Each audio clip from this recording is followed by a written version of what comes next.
Hi, how's everybody doing tonight? Welcome back to our second video in our basic preparedness series, going over the basic categories that I think are important to me and my family, and I just want to share that with y'all as my 2 cents. So today we're discussing water. So starting off again, like we did with the food, the easiest thing to stockpile when it comes to water is going to be the water that you already have on hand. Things like this, bottled water, gallon-sized water. It's cheap. You can stockpile a good amount of it depending on how much space you have, which is going to be key when discussing stockpiling water or food, is how much space you have available. But there are downsides to this. It's clear.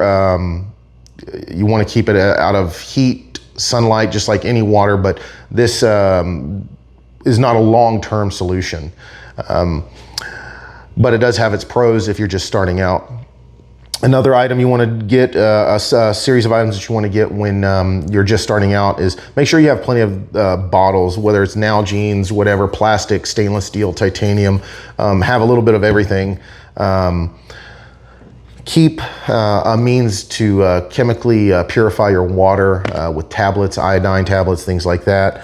And then have filtration systems, individual filtration systems for your family to use, such as the Sawyer Mini that we have here. This is an inline water filter. I believe it's good up to 100,000 gallons. Don't quote me on that.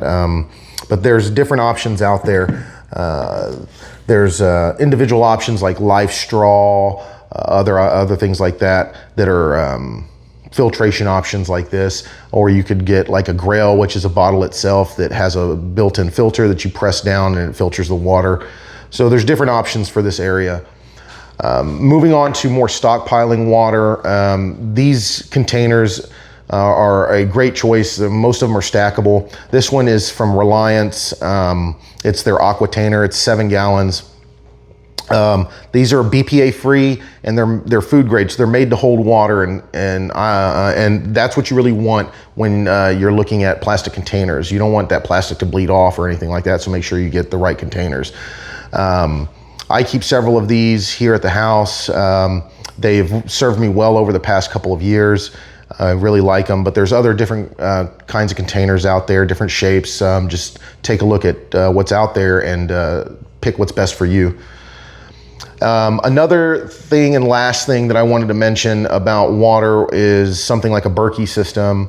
Short of a whole home house purification system like reverse osmosis or something like that, which, if the power were out and, the grid were down and you don't have running water, this is a good way to filter your water. It's gravity-fed water filtration system.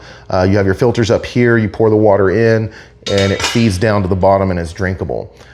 So this is a little bit more high dollar item depending on what brand. If you get actual Berkey versus another brand, they're all really good and they do the same thing.